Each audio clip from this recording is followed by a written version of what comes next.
Bagamat mayroon ng kabuuang bilang na 145,914 uniformed police personnel ang bansa, patuloy na nangangailangan ng Philippine National Police ng mga karagdagang pulis na tutupad sa kanilang mga tungkulin, lalong-lalo na sa lagay ng peace and order ng bansa.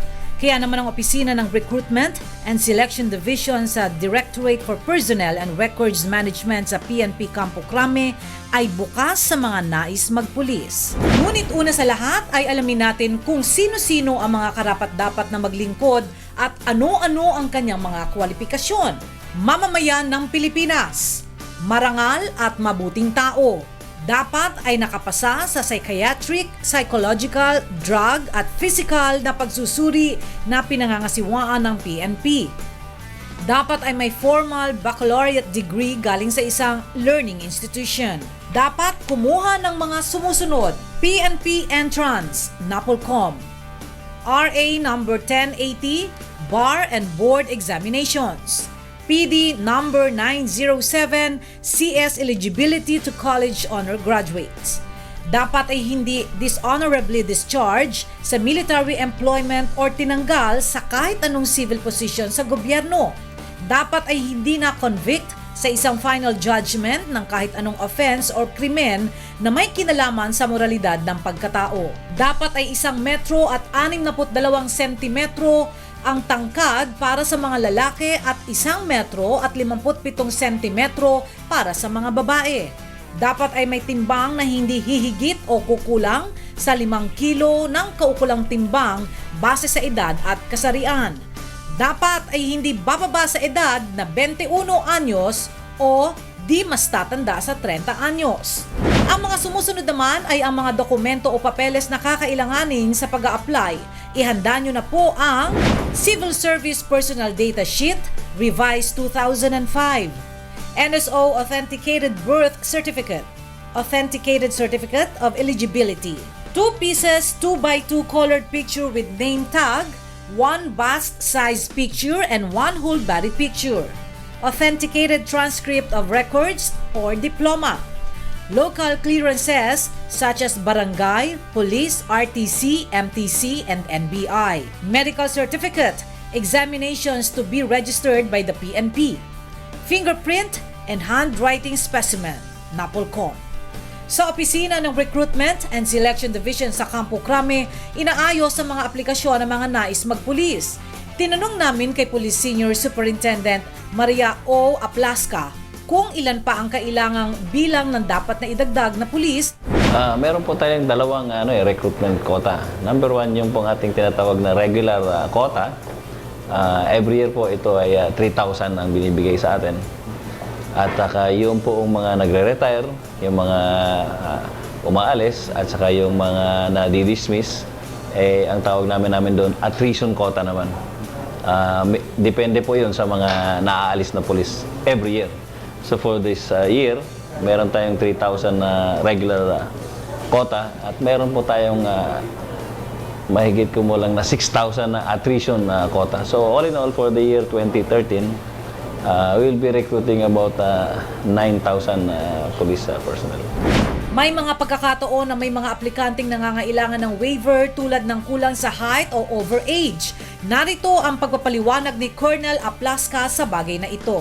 Ang waiver naman binibigay natin doon sa hindi nag-qualify sa age requirement natin at saka sa height requirement. Binibigay natin ito doon sa mga members ng cultural minority dahil medyo maliliit sila. So under the law, they're entitled for a waiver. Provided yung quota, yung mga aplikante ay kulang doon sa quota for the year. Sabihin, kulang yung mga nag-apply. And meron ding waiver doon sa pag meron po silang mga special skills, special talent na kinakailangan talaga ng Philippine National Police. Para sa mga non-indigent applicants, narito ang mga papeles na dapat dalhin. Yung certification nila that they're members of the indigent community, issued ito ng NCIP at saka Office of the Muslim Affairs. Yun lang man basically, and then doon sa application, meron na silang isusulat doon na ano ba ang kanilang special skills and talents. Higit sa tawag ng trabaho ang pagiging isang pulis. Maraming pagkakataon na dire-diretso ang trabaho at may mga sitwasyon na talagang itataya mo ang buhay para sa trabaho alang-alang sa kaligtasan ng iba. Mainam na pagkakataon ang imbitasyon ng PNP para sa mga nais magserbisyo sa bayan at sa mga mamamayan. At nakahanda naman ang pambansang pulisya para sa mga benepisyong kanilang matatanggap. Ang career sa Philippine National Police is a unique career. Hindi ito katulad ng ordinaryong employment sa isang civilian company. Ito ay kinakailangan ng commitment dahil kailangan po natin magsilbi sa ating mga kababayan. So, at saka ang challenge po dito sa ating serbisyo ay medyo may konting So, kailangan natin itong mga dedicated nating mga kababayan para sumama sa ating hanay sa PNP. In terms of benefits, hindi naman siguro nahuhuli ang Philippine National Police. Isa po tayo sa agency na nagbibigay ng katamtamang financial benefits and other benefits. Narito ang imbitasyon ng Opisina ng Recruitment and Selection Division para sa mga nais magpulis. Sa ating mga kababayan, inimbitahan namin yung ating mga kababayan ng gustong magsilbi sa ating mga mamamayan para po ma-improve natin yung peace and order situation sa ating bansa. At sabi ko nga kanina, kailangan natin yung mga dedicated talaga na magsilbi sa ating bansa. So napakahalaga po na ang quota for this year recruitment program ay ating ma-fill up upang kahit papaano ay maabot natin ang ating ideal police to population ratio na 1:500 para ma-address po natin yung requirements natin sa field at magampanan po ng ating mga kapulisan ang pagsugpo sa mga kriminalidad na nangyayari sa ating lipunan. At dahil dito, inais ko po kayong i-encourage to join the Philippine National Police. Isa sa mga fulfilling na work ay ikaw ay maging servant ng ating bansa. At hindi lamang ikaw ay magkakaroon ng sapat na magampanan mo ang iyong tungkulin sa iyong pamilya para mabigyan sila ng sapat na kanilang mga pangailangan. Kung hindi, ay matulungan mo rin po ang ating mga kababayan na sila po ay ating mapaglingkuran. Kailangan po namin ng isang lingkod na may